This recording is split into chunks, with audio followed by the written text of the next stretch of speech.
오늘 성경 말씀은 창세기 3장입니다. 창세기 3장 1절에서 5절까지 말씀입니다. 그런데 뱀은 여호와 하나님이 지으신 들짐승 중에 가장 간교하니라. 뱀이 여자에게 물어 이르되 하나님이 참으로 너희에게 동산 모든 나무의 열매를 먹지 말라 하시더냐. 여자가 뱀에게 말하되 동산 나무의 열매를 우리가 먹을 수 있으나 동산 중앙에 있는 나무의 열매는 하나님의 말씀에 너희는 먹지도 말고 만지지도 말라 너희가 죽을까 하노라 하셨느니라. 뱀이 여자에게 이르되 너희가 결코 죽지 아니하리라. 너희가 그것을 먹는 날에는 너희 눈이 밝아져 하나님과 같이 되어 선악을 알 줄 하나님이 아심이니라. 아멘. 비록 말미암아 인명피해가 있고 또 재산피해가 지금 있습니다만은 함께 기도하면서 속히 모든 것들이 회복되어질 수 있기를 함께 돕고 마음을 같이 했으면 좋겠습니다. 지난 주일에 한국 사회에서 소수의 타락한 목사 그리고 이단을 포함한 변질되어진 교회들이 한국 교회를 대표하는 바람에 선량하고 건강한 교회들이 세상으로부터 도매급으로 취급당하고 손가락질 받는 것에 대해서 함께 살펴봤습니다. 악화가 양화를 구축해버린 세상이 되어졌다라는 겁니다. 다시 한국 교회가 세상으로부터 칭찬과 선한 영향력을 회복하기 위해서 그 건강한 교회, 건강한 성도들이 타락한 목사와 타락한 교회의 자리를 대처하는 그 숙제를 우리가 껴안고 있는데 이것들을 온전히 이루어가는 우리 교회 저와 여러분들이 되어질 수 있길 바랍니다. 지난 한 주간 동안 스스로에게 이런 질문을 던져봤습니다. 나는 건강한 목사인가? 나는 타락한 목사는 아닌가?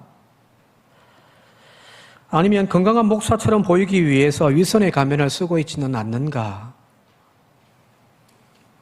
질문하고 또 질문해봤습니다만은 확신할 수는 없습니다만은 그래도 아직까지는 타락하진 않았다라는 정도는 답을 내릴 수 있을 것 같습니다. 물론 그렇다고 좋은 목사도 아닙니다.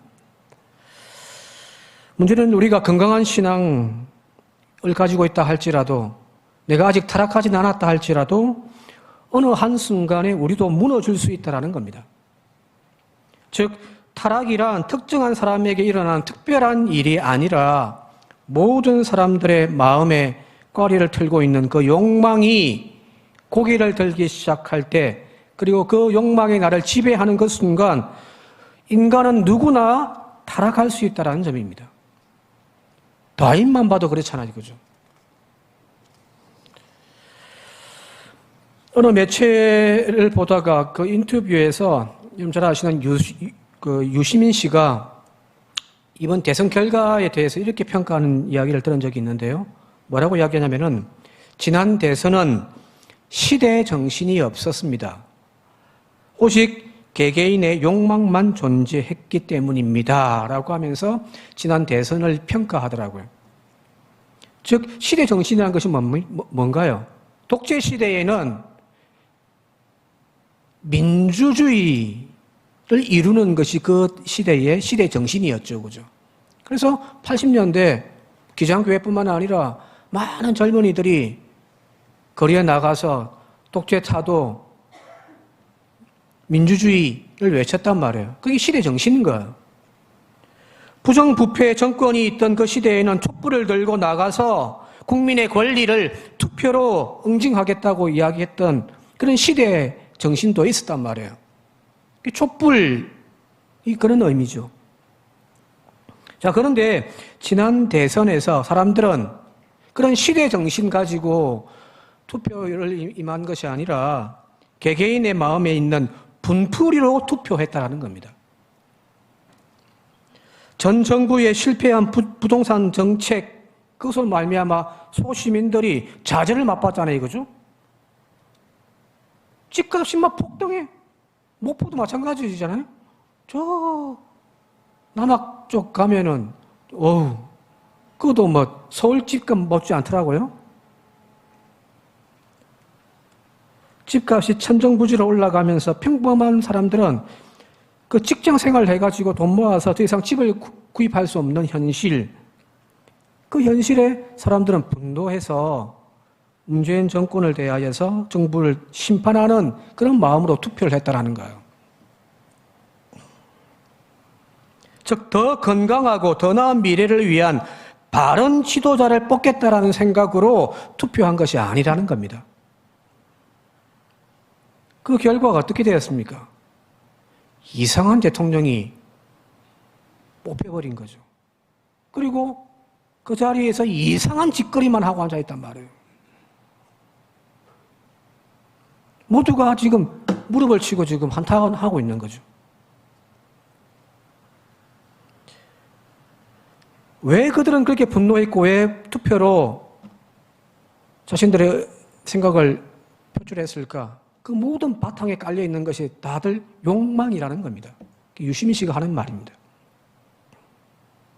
나의 욕망을 이 정부가 꺾어놔 버렸다는 거예요. 그래서 화가 난 거예요. 오늘날 한국 사회를 규정하는 특징 중에 하나가 바로 이런 욕망의 시대라고 정의 내리는 사람들이 많습니다. 우리 한국 사회가 특징이 욕망의 사회라는 겁니다.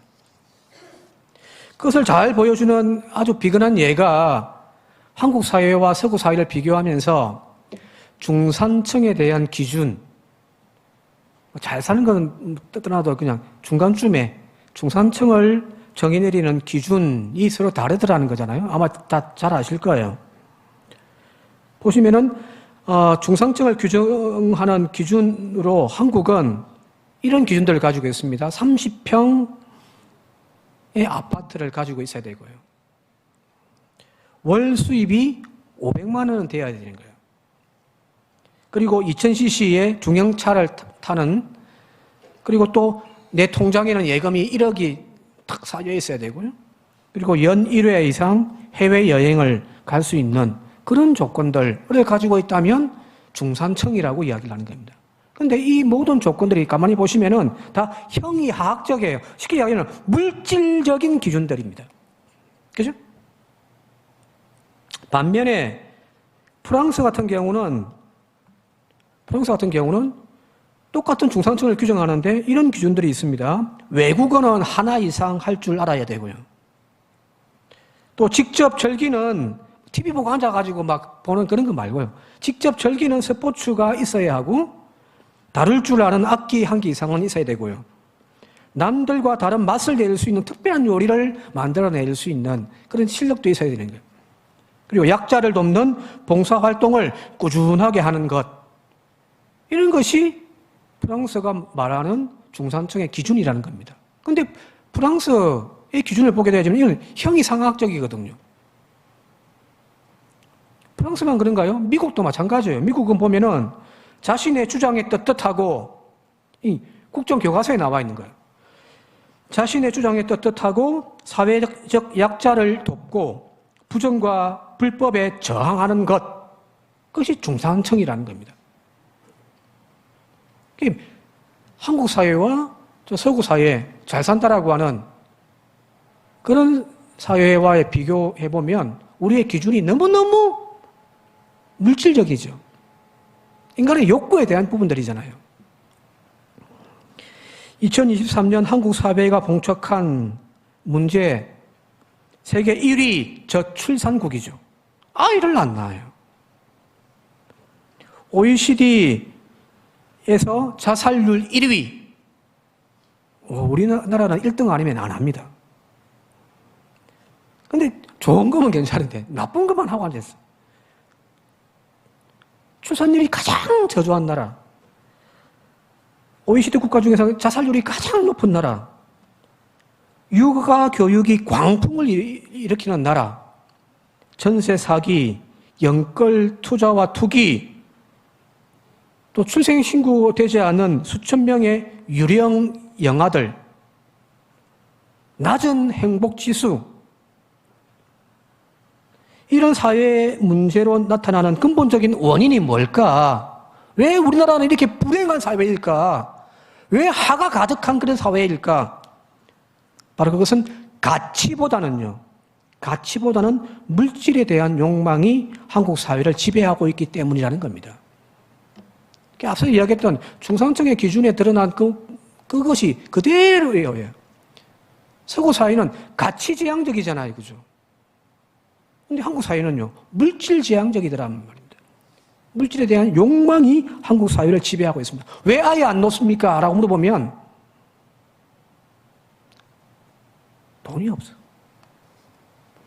왜 결혼 정년기에 젊은이들이 왜 결혼을 안 합니까? 물어보면 돈이 없다고 합니다. 저는 전도사 시절에 60만 원 갖고 결혼했는데, 그래서 산모에게 늘 요즘도 그런 한 소리 듣습니다. 물론 그렇게 이야기할 수는 없습니다만은 모든 기준들이 물질에 우리는 잡혀있단 말이에요. 이 인간 안에 도사리고 있는 이 욕망의 문제를 다루고 있는 것이 바로 오늘 읽은 창세기 3장의 인간의 타락에 대한 말씀입니다. 기독교의 오랜 전통의 교리에 따르면 이 원죄라고 하는 것은 인류의 첫 사람 아담이 지은 죄가 오늘 우리에게 현대까지 그대로 내려온다라고 하는 죄의 유전에 대한 해석이었죠. 그죠? 원죄란 아담 한 사람이 지은 죄가 그 이후에 모든 인류에게 계속해서 유전되어 내려온다는 거예요. 그건 모든 인간에게 다 적용되어집니다. 예외가 없다는 겁니다. 이 죄의 유전이란 말이 사실은 조금 잘못되어진 오해를 불러옵니다. 죄가 마치 인간의 DNA 속에 자리 잡고 있어서 모든 인간에게 죄가 그대로 유전되어진 것처럼 말하는 것은 옳은 것은 아니에요. 기독교의 원죄 교리가 이처럼 비상식적으로 이해되어 온 까닭은 바로 아담에 대한 이해에서부터 시작되어지는 거예요. 아담? 성경에서 창세기에 나와 있는 이 아담이라고 하는 말은 그 본래 뜻이 뭐냐면은 사람입니다. 아담아, 흙이거든요. 아담아를 빚어가지고 하나님이 아담을 만들었단 말이에요. 그게 인간입니다. 즉 특정한 어느 한 개인의 이름이 아니라 우리 인간 모두를 가리키는 말이라는 겁니다. 그러므로 아담이 바로 오늘 우리 자신이고요, 그 사람인 우리가 바로 아담이라는 겁니다. 자, 그렇게 정리하자면은 원죄라고 하는 것은 어떤 특정한 인간 한 사람의 죄가 우리에게 유전되어 내려오는 것이 아니라 우리 모두, 저와 여러분들 모두에게 내면 깊숙이 심겨져 있는 죄의 뿌리가 우리들 가운데 있다라는 이야기입니다. 자, 그렇다면 인간을 타락시키는 죄의 본질은 뭘까? 오늘 그 건강했던 목사가 어느 한순간 막 변질되어지고 막 하나님의 영광을 가리고 교회의 아픔을 일으키는, 왜 이렇게 타락했을까? 그 이유가 뭘까? 죄의 본질이 뭘까?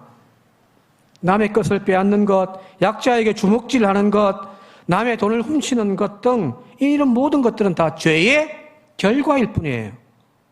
죄는 아니잖아요. 죄의 결과일 뿐이에요. 그게 죄의 열매란 말이에요. 그렇다면 이런 악한 행동을 유발하는 죄의 근본적인 뿌리가 뭘까? 바로 창세기 3장에서는 그것을 바로 인간의 욕망이라고 이야기를 하는 겁니다. 남이 가진 것을 내가 가지고 싶은 그 욕망이 다른 사람의 물건을 빼앗거나 훔치게 만드는 거죠. 그죠? 나는 지금 저 물건에 관심도 없어요. 남이 샤넬백을 가지고 있더라도 나는 상관없어요. 근데 그걸 가지고 싶은 욕망이 나를 지배할 때에 돈도 없고 그걸 살 아무런 그게 없을 때 빼앗거나 훔치잖아요. 나도 부자가 되고 싶은 그 욕망이 불법적으로 돈을 버는 방식을 선택하게 만드는 겁니다. 문제는 우리 안에 도사리고 있는 그 욕망이에요. 자, 그런데 여기 등장하는 뱀이 이제 등장하는데, 이 뱀이라는 존재는 바로 그 우리 안에 도사리고 있는 그 욕망을 자극하는 존재입니다. 콕 찌릅니다. 즉 우리의 탐욕과 욕망을 극대화시키는 악한 세력이 바로 뱀인 거죠. 그죠? 자, 오늘 읽은 3장 1절에 보게 되어지는 이 뱀에 대해서 이렇게 이야기를 합니다. 같이 한번 읽어볼게요. 3장 1절 함께 읽겠습니다. 시작. 그런데 뱀은 여호와 하나님이 지으신 들짐승 중에 가장 간교하니라. 여기 영상에도 지금 간교하다 단어가 지금 히브리 말로 아룸이거든요. 아룸. 간교하다고 하니까 굉장히 부정적인 의미처럼 보여지죠. 그죠? 근데 정확하게 이 아룸이라고 하는 히브리 단어의 뜻은 무슨 뜻을 가지고 있냐면은 슬기롭다, 지혜롭다 합니다. 뱀은 지혜로운 거예요. 그런데 이 뱀의 지혜에 문제가 있는 거죠. 이 뱀은 자신의 지혜로움으로 바로 우리 안에 있는 그 욕망을 자극시키는 거예요. 순진한 우리를 꼬들긴단 말이에요. 뱀은 그 간교함, 그 지혜로 인간의 욕망을 어떻게 자극시키냐면은 치장하고 위장해서 부끄럽지 않도록 합리화시키는 거예요. 거짓말도요, 머리가 좋아야 거짓말 하잖아요. 그죠? 머리 나쁘면 거짓말도 금방 들통나잖아요. 그죠? 지금 뱀의 지혜로움이 그런 거란 말이에요. 우리의 욕망을 그럴듯하게 포장시켜 줍니다. 자, 오늘 여기 이제 뱀의 유혹에 넘어간 이 하와가 보인 반응이 6절에 나오는데 6절 같이 한번 읽어볼게요. 6절입니다. 시작. 여자가 그 나무를 본즉 먹음직도 하고 보암직도 하고 지혜롭게 할 만큼 탐스럽기도 한 나무인지라. 여자가 그 열매를 따먹고 자기와 함께 있는 남편에게도 주매 그도 먹은지라. 자, 조금 전까지 아담이든 하와든 동산을 거닐다가 중앙에 서 있는 그 선악과를 바라볼 때에, 선악과 나무를 바라볼 때에 그들은 강한 거부감을 가졌습니다. 그죠? 그죠? 왜? 하나님이 먹지 말라고 했거든요. 먹으면 죽으리라. 이 금기되어져 있는 거였어요. 그래서 그 근처에도 가려고 하지도 않고 쳐다보지도 않은 거예요. 강한 거부감을 느꼈던 그 선악과가 이제 하와가 바라보니까 먹음직도 하고 보암직도 하고 탐스럽게 하지 않은 나무로 보여지더라는 겁니다. 즉 자신 안에 있는 욕망, 그 욕망이 지금 그녀의 사고를 잠식해버린 거잖아요. 그죠? 무엇이 인간을 타락시키는가? 결론부터 말하면은 지혜롭게 위장되어진 욕망입니다. 뱀의 감교함으로 바라보는 그 시선이에요.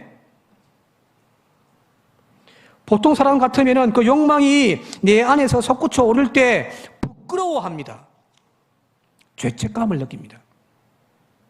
예를 들면 정욕의 욕망이 확 나를 사로잡고 있습니다. 하나도 한번 외도하고 바람 피우고 싶은 마음이 생겨요. 그죠? 그런데 처자식 생각하니까 부끄러운 거예요. 내 마누라 생각하니까 바람을 못 피우는 거예요. 가지고 싶은 물건이 있습니다. 그걸 내 호주머니에 훅 넣고 싶은 마음도 생겨요. 그런데 내 안에 있는 도덕적인 양심이 나를 부끄럽게 만든단 말이에요. 그래서 손이 가지 않는 거죠. 그죠? 누구나가 그런 욕망을 다 가지고 있습니다. 목사님, 저도 이런 욕망들이 있습니다. 그러니까 이 욕망을 다스리지 못하니까 목사들이 성적으로 타락하고 물질로 막 욕심 부리고 자기의 영광을 드러내고 권세를 누리고 하잖아요. 근데 보통 사람들 같은 경우는 그 솟구치는 욕망에 대하여 죄책감을 느끼고 부끄러워할 줄 안단 말이에요. 이건 아니야. 자, 그런데 이 욕망에 사로잡힌 사람들은 뱀이 하는 말처럼 그 욕망을 꿈이라고 이야기하고 소원이라고 미화시킵니다.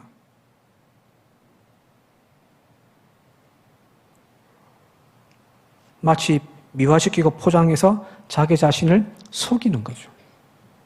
여기 뱀의 강교함이고 뱀의 지혜인 겁니다. 대형 교회로 성장하는 꿈을 꾸고 있는 목사가 기도하는 그 기도 속에는 사실은 자신 안에 도사리고 있는 출세에 대한 욕망을 포장하고 위장한 말은 아닌지도 모르겠습니다.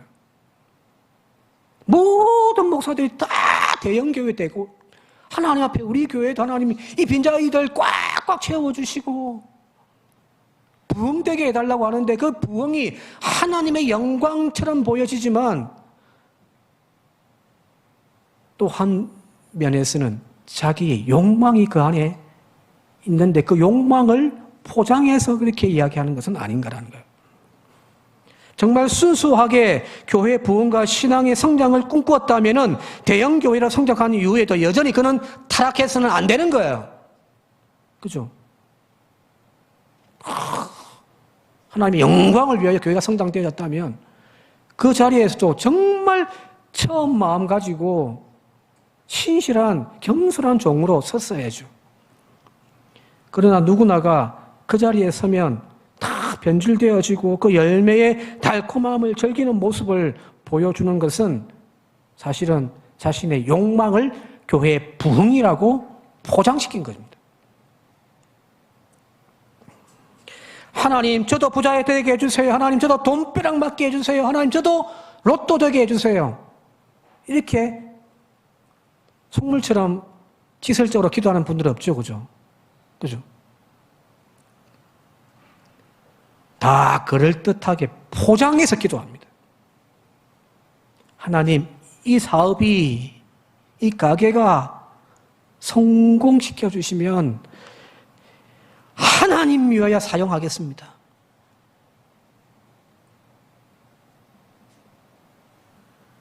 그러나 막상 부유해지고 사업이 번창한 후에는 정말 그 물질의 욕심 없이 그 모든 것들을 하나님의 영광을 위하여 하나님을 위하여 사용하는 사람들 저는 그렇게 많이 보지 못했습니다.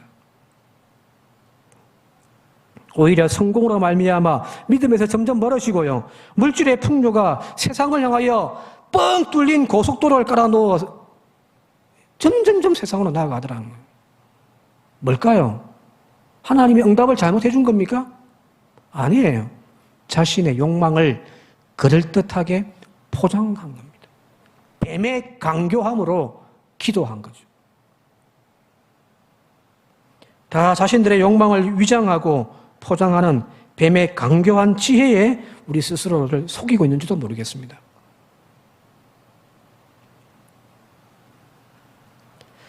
또 하나 이 뱀의 강교함은 인간의 욕망을 위장시키면서 또 다음과 같은 물음을 또 던져요. 한번 1절 하반부를 다시 한번 보도록 할게요. 1절 하반절입니다. 시작. 뱀이 여자에게 물으되 하나님이 참으로 너희에게 동산 모든 나무의 열매를 먹지 말라 하시더냐라는 겁니다. 뱀이 진짜 강교해요. 이렇게 보면은. 자, 하나님은 에덴 동산을 만드시고 거기에 이제 사람을 창조하셔서 그 에덴 동산을 다스리도록 이제 거기에 놓으셨는데 그 관리하는 아담에게 이 에덴 동산을 맡기면서 하나님은 에덴 동산에 있는 모든 나무를 먹지 말라고 한 적이 단 한 번도 없습니다. 하나님의 말씀은 2장 16절 17절에 보면 나오는데 같이 한번 읽어볼게요. 2장 16절 17절 시작. 여호와 하나님이 그 사람에게 명하여 이르시되 동산 각종 나무의 열매는 네가 임의로 먹되 선악을 알게 하는 나무의 열매는 먹지 말라. 네가 먹는 날에는 반드시 죽으리라 하시니라 하는 겁니다. 자, 하나님의 말씀은 자, 여기 있는 모든 나무 네 마음대로 먹어라. 그러나 단 하나 동산 중앙에 있는 선악을 알게 하는 저 나무의 열매는 먹지 말라. 딱 하나 금지시켜놨죠. 그죠? 자, 그런데 이 뱀은 이 금지된 하나를 바꾸어서 모두라고 바꿔놓아요. 그죠? 욕망의 시작은 결코 많은 것들이 내 삶에 부족하기 때문이 아니에요. 사실은 그 하나의 부족에서부터 시작되는 거예요. 사람은 자기에게 채워지지 않는 이 하나 때문에 모두를 잃어버리는, 그리고 모든 것이 없는 것처럼 상실감에 빠져 살아가는 존재가 바로 인간이라는 겁니다. 좋은 부모 밑에서 좋은 직장 다니면서 살아가는데 한 남자에게 실현당했다고 세상이 다 꺼진 것처럼, 그래서 모든 남자는 다 도둑놈들이다고 막 보통 우리가 그렇게 생각한단 말이에요. 자기가 잃어버린 거 하나 때문에 모든 것을 잃어버린 것처럼 생각합니다. 대학 입시에 낙방했습니다. 근데 삶 자체가 모든 것이 무너진 것처럼 좌절해버린단 말이에요.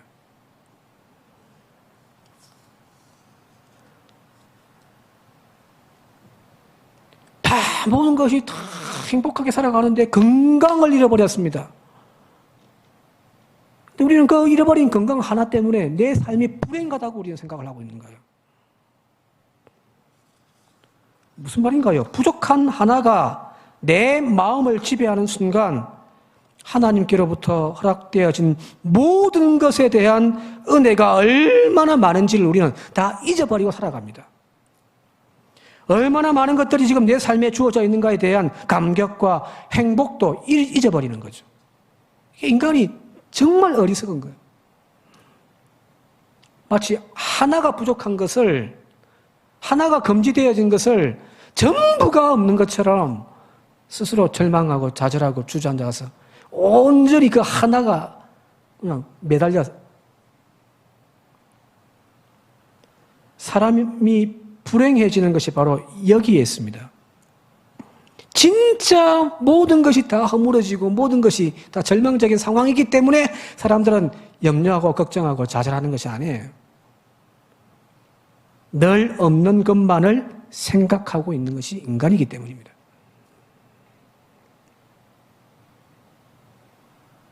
불평과 원망만이 남게 되고 그것을 얻기 위하여 모든 것을 불사르며 불나방처럼 어리석게 뛰어드는 존재. 즉 하나가 금지되어진 그것을 전부로 모든 것으로 보게 만드는 그 뱀의 강교함에 우리 스스로가 지금 속고 있는 겁니다.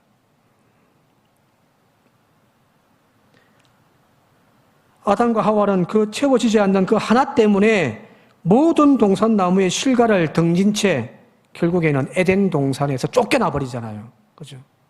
자업자득입니다. 오늘 우리도 마찬가지입니다. 우리의 삶이라고 다릅니까? 아니에요. 주어진 많은 것들이 있음에도 불구하고 하나가 없다고 불평하고 원망하고 절망하고 눈물 찔찔 짜고 있는 것이 오늘 우리들의 모습이잖아요. 진짜 못 살 인생인가요? 아니요. 그 하나가 부족한 거예요. 근데 그 하나 때문에 우리는 못 살겠다 하고 있는 거거든요. 사실 내가 잃어버린 것은 건강 하나인데 마치 인생의 전부 무너진 것처럼 절망하고 있지는 않습니까? 내 물질의 일부를 손해봤는데 그 손해본 것 때문에 낙심하고 염려하고 절망, 불안에 떨고 모든 것을 보게 하는 것, 부족한 것이 아니라 나에게 지금 주어져 있는 것들을 보게 하는 것이 은혜라고 한다면 상실되고 없는 것을 집중하도록 만드는 것은 욕망입니다. 욕망을 쫓아가실래요? 은혜를 따라 사시겠습니까? 자, 그러면 이 욕망이라고 하는 괴물을 이길 수 있는 방법이 뭘까요? 너무너무 쉽잖아요, 그죠? 없는 것에 주목하고 그것에 내 마음과 영혼을 빼앗기기보다는 하나님께서 지금 나에게 허락해 주신 많은 것들을 바라볼 수 있는 눈입니다. 뱀은 빼앗긴 그 하나를, 하나님이 금지시킨 그 하나를 주목하게 만들었지만 아니에요. 나에게 주어져 있는 이 수없이 많은 내가 임의로 먹을 수 있는 이렇게 많은 것을 하나님이 주셨다라고 고백할 수 있는 그 믿음의 눈, 그리고 그것을 감사할 줄 알고 자족할 줄 아는 바로 그 믿음입니다. 바울이 빌립보서에서 이야기했듯이 나는 자족할 줄 아는 일체의 비결을 배웠노라. 그 비결이 오늘 저와 여러분들 가운데 있기를 바랍니다. 욕망의 노예가 되어져서 마귀의 그 뱀의 유혹에 빠뜨려져 가지고 그 욕망에 끌리는 대로 막 쫓아 사는 인생들이 아니라 오늘 잠잠하게 나의 삶 한가운데 찾아와 주셔서 또 채우시고 입혀주시고 먹여주시는 그 하나님의 은혜를 헤아릴 줄 아는 믿음이 있다면 오늘 세상이 막 저렇게 불행하다라고 이야기하는 그 세상과 다른 하나님 나라의 백성으로서의 삶으로 살아가는 저와 여러분들이 되어줄 줄 믿습니다. 뱀에게 속지 마십시오. 이제 말씀 정리하며 마쳐 들어갈게요. 무엇이 인간을 타락시키는가? 바로 욕망의 노예가 될 때입니다. 오늘 우리 속에 도사리고 있는 그 고개를 쳐든 뱀의 모습이 있단 말이에요. 그죠? 그 뱀의 머리를 다스려야 합니다. 그래서 하나님께서 그 지혜를 우리에게 가르쳐 주고 계세요. 한번 볼까요? 창세기 3장 14절 말씀입니다. 창세기 3장 14절 하반절 같이 한번 읽어보도록 할게요. 시작. 내가 너로 여자와 원수가 되게 하고 너의 자손을 여자의 자손과 원수가 되게 하겠다. 여자의 자손은 그의 머리를 상하게 하고 너는 여자의 자손의 발꿈치를 상하게 할 것이다. 이 뱀에게 내린 하나님의 저주예요. 이 보면 되면 이제 원수가 돼. 여자와 뱀이 이제 원수가 되는 거예요. 자, 이 여자의 자손. 그래서 이제 요한계시록 마지막 가면은 이 여자의 자손을 이제 예수 그리스도라고 이제 고백을 하기도 한단 말이에요. 하나님의 자녀들은 뭘 하냐면은 이 뱀의 머리를 상하게 하는 존재들입니다. 그런데 그 뱀의 머리를 제압하지 못하면 그 뱀이 여자의 자손의 발꿈치를 상하게 하는 거예요. 내 안에 올라오는 그 욕망을 하나님이 주신 은혜에 대한 감사의 고백으로 제압하지 못하면 뱀은 내 안의 욕망을 송두리째 이렇게 세워 나를 삼키게 만들어버리는 겁니다. 뱀이 여자의 자손의 발꿈치를 상하게 만들어버리는 거예요. 오늘날 교회를 나오면서 교회를 다니고 하나님을 믿는다면서도 세상과 똑같이 살아가는 사람들의 원인이 뭐예요? 이 뱀의 강교함에, 뱀의 쳐든 머리에 물려버린 거죠. 그 욕망의 독이 온몸에 퍼져버린 거죠. 아니요. 하나님의 자녀들은 바로 그 뱀의 머리를 상하게 만드는 겁니다. 제압해버리는 겁니다. 맞습니다. 욕망의 뱀의 머리를 다스려야 합니다. 그렇지 않으면 뱀이 우리의 발꿈치를 물어버릴 겁니다. 그리고 그 욕망이 우리를 지배하여 욕망의 노예가 되게 해버리는 거죠. 더 이상 하나님의 자녀가 아닌 거예요. 고개를 쳐든 그 욕망을 다스리기 위해서 사도 바울이 갈라디아서 5장 16절에 우리에게 이렇게 말씀합니다. 제가 읽어드릴게요. 여러분은 성령께서 인도하여 주시는 대로 살아가십시오. 그러면 육체의 욕망을 채우려 하지 않을 것입니다. 다시 읽어드릴게요. 여러분은 성령께서 인도하여 주시는 대로 살아가십시오. 그러면 육체의 욕망을, 육체의 소욕을 채우려고 하지 않을 것입니다. 우리의 삶 모든 영역 속에 늘 끊임없이 솟아오르는 그 욕망이라고 하는 뱀의 머리를 우리 안에 거하시는 성령의 충만함을 통하여 제압하여 믿음으로 승리하시는 그런 한 주간을 살아가는 저와 여러분들 되시기를 주님의 이름으로 축원드립니다. 함께 기도드리겠습니다. 하나님, 우리 안에 가지고 있는 욕망을 그럴듯하게 포장하는 뱀의 강교함을 가지고 기도하지 않게 하여 주시옵소서. 끊임없이 내 욕망을 하나님 앞에 주절주절 열거하는 기도가 아니라 예수님께서 우리에게 가르쳐 주신 대로 주님의 뜻이, 주님의 나라가 내 안에서 이루어지게 하옵소서. 이 한마디를 배우는 저희들이 되게 하여 주시고, 우리 안에 성령 충만함을 통하여 늘 끊임없이 고개를 쳐드는 뱀의 그 강교함을, 그 욕망의 무서움을 제압하고 상하게 하는 저희들이 되게 하옵소서. 예수님의 이름으로 간절히 기도드리옵나이다. 아멘. 첫 번째, 교회학교 여름 행사입니다. 어린이부는 28일, 29일 열립니다. 본교회에서 복용교회, 송정교회를 초청하여 연합으로 진행할 예정입니다. 청소년부는 8월 3일, 8월 5일 전남권 기독교 역사 유적지 탐방으로 다녀올 예정입니다. 두 행사를 위해서 무사히 마칠 수 있도록 기도와 관심을 부탁드립니다. 두 번째, 남신도의 전국대회 7월 18일 화요일 날 20일 목요일까지 웰리힐리파크 횡성에서 있습니다. 회원님과 담임 목사님께서 참석할 예정입니다. 세 번째, 금요기도회. 이번 주 금요기도회는 특송 담당은 11구역이 되겠습니다. 여름 행사와 여름철 무더기로 인해서 22일까지 모이며 28일 이후 8월 말까지는 쉬게 되겠습니다.